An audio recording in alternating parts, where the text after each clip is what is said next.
ইন্তেকালের প্রায় 40 ঘন্টা পর রাসূলুল্লাহ সাল্লাল্লাহু আলাইহি সাল্লামকে দাফন করা হয়। রাসূলুল্লাহ সাল্লাল্লাহু আলাইহি সাল্লাম ইন্তেকাল করেন সোমবার জোহরের আগে। আমরা যদি টাইম হিসাবে বলি আনুমানিক সকাল 10টা-11টা এরকম। আর ওনাকে দাফন করা হয় বুধবার রাতে, মাঝরাতে বা ফজরের আগে। সেই হিসাবে সময়টা প্রায় ধরা হয় 40 ঘন্টার মতো। তো এই 40 ঘন্টায় কি হয় এরকম যদি আমরা লিস্ট করি তাহলে 10টা পয়েন্ট বলা যাবে যে এই 40 ঘন্টায় কি হয়েছিল। প্রথমত রাসূলুল্লাহ সাল্লাল্লাহু আলাইহি ওয়াসাল্লাম ইন্তেকালের পর উনি যে আসলে ইন্তেকাল করছেন কিনা এইটা নিয়ে একটা কনফিউশন দেখা দেয়। স্পেশালি অনেক সাহাবী মেনে নিতে পারতেছেন না যে রাসূলুল্লাহ সাল্লাল্লাহু আলাইহি ওয়াসাল্লাম ইন্তেকাল করছেন। ওমর ইবনুল খাত্তাব রাদিয়াল্লাহু আনহু তো বলেই ফেললেন যে যে বলবে রাসূলুল্লাহ সাল্লাল্লাহু আলাইহি ওয়াসাল্লাম ইন্তেকাল করছেন তাকে কতল করা হবে। উনি মসজিদে এই ঘোষণাটা করেন। পরে আবু বকর রাদিয়াল্লাহু আনহু যখন আসেন উনি একটু দূরে ছিলেন। উনি আসার পর উনি কনফার্ম করলেন যে রাসূলুল্লাহ সাল্লাল্লাহু আলাইহি ওয়াসাল্লামকে উনি দেখতে গেলেন, উনি ওনার কপালে চুমু দিলেন, তারপর কনফার্ম করলেন যে রাসূলুল্লাহ সাল্লাল্লাহু আলাইহি ওয়াসাল্লাম ইন্তেকাল করছেন। তার মানে প্রথমত হলো ডেথ কনফার্মেশন একটা।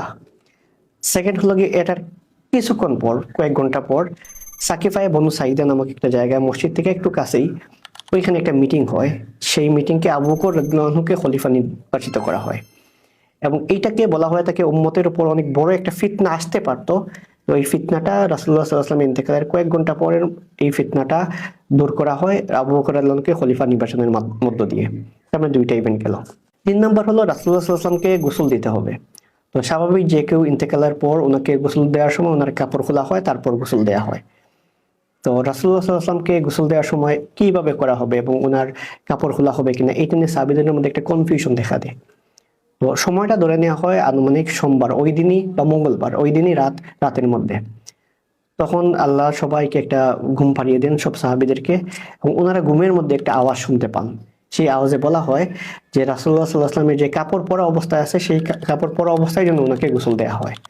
অর্থাৎ অন্য সবাইকে যেভাবে গোসল দেওয়া হয় সেভাবে রাসূলুল্লাহ সাল্লাল্লাহু আলাইহি ওয়াসাল্লামকে গোসল দেওয়া হয় নাই, ওনাকে কাপড় পরা অবস্থায় গোসল দেওয়া হয়। রাসূলুল্লাহ সাল্লাল্লাহু আলাইহি ওয়াসাল্লামকে গোসল দেন ওনার চাচাতো ভাই এবং ওনার জামাই আলী ইবনে আবি তালিব রাদিয়াল্লাহু আনহু। 4 নাম্বার রাসূলুল্লাহ সাল্লাল্লাহু আলাইহি ওয়াসাল্লামকে কাফন পরানো।